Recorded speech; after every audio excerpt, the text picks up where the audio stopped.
ఉక్కు పరిశ్రమను కాపాడతామని చంద్రబాబు ప్రకటనను కార్మిక సంఘాలుగా స్వాగతిస్తున్నాం.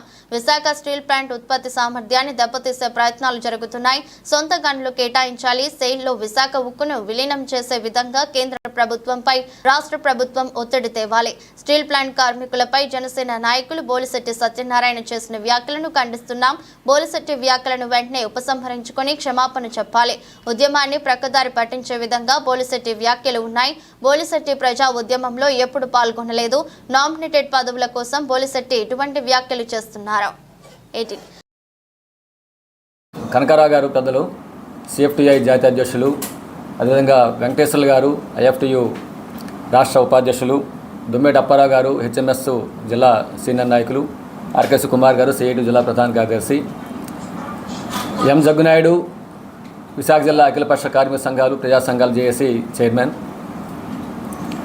మీడియా మిత్రులందరికీ నమస్కారం. రెండు అంశాలు ఈరోజు ఉన్నాయి. ఒకటి బోలిశెట్టి వ్యాఖ్యలు, రెండు చంద్రబాబు గారి ప్రకటన సంబంధించి. ముఖ్యమంత్రి చంద్రబాబు నాయుడు గారు నిన్న విజయవాడలో ప్రకటన చేశారు.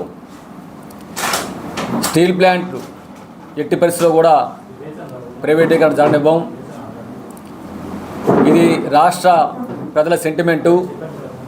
దీన్ని ప్రభుత్వ రంగంలో కాపాడుకుంటాం. అంతేకాదు,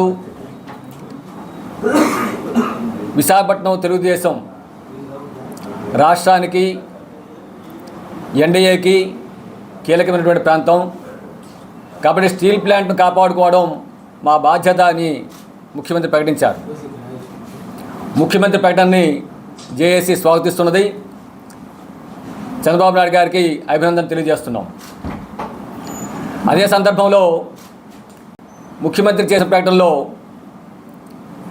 ప్రైవేట్ స్టీల్ ప్లాంట్లు లాభాల బాటలో ఉన్నాయి. మంచిదైనటువంటి విశాఖపట్నం స్టీల్ ప్లాంట్ ఎందుకని నష్టాల బాట పడుతుందో ఆలోచించాలని చెప్పని ఆయన మాట్లాడారు. వైజాగ్ స్టీల్ ప్లాంటు నష్టాల బాట పడడానికి ప్రధాన కారణం సొంత గనులు లేకపోవడం. దేశంలో అన్ని ప్రభుత్వ ప్రైవేట్ రంగ స్టీల్ ప్లాంట్కి కేంద్రం సొంత గనులు కేటాయించింది. ఒక్క వైజాగ్ స్టీల్ ప్లాంట్ మాత్రమే సొంత గనులు కేటాయించలేదు. దీనివల్ల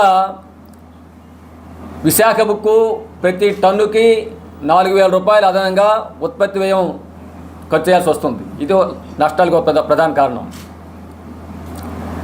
రెండవది, స్టీల్ ప్లాంటు తన ఉత్పత్తి సామర్థ్యాన్ని 3.4 మిలియన్ టన్నుల నుండి 7.3 మిలియన్ టన్నులకి విస్తరించుకుంది. వాస్తవంగా దీనికి పెట్టాల్సిన పెట్టుబడి కేంద్రం పెట్టాలి, కానీ ₹1 కూడా కేంద్రం పెట్టుబడి పెట్టలేదు. స్టీల్ ప్లాంటే తన వనరుల నుంచి, బ్యాంకుల నుంచి 20,000 కోట్ల రూపాయలు సేకరించుకొని విస్తరణ పూనుకుంది.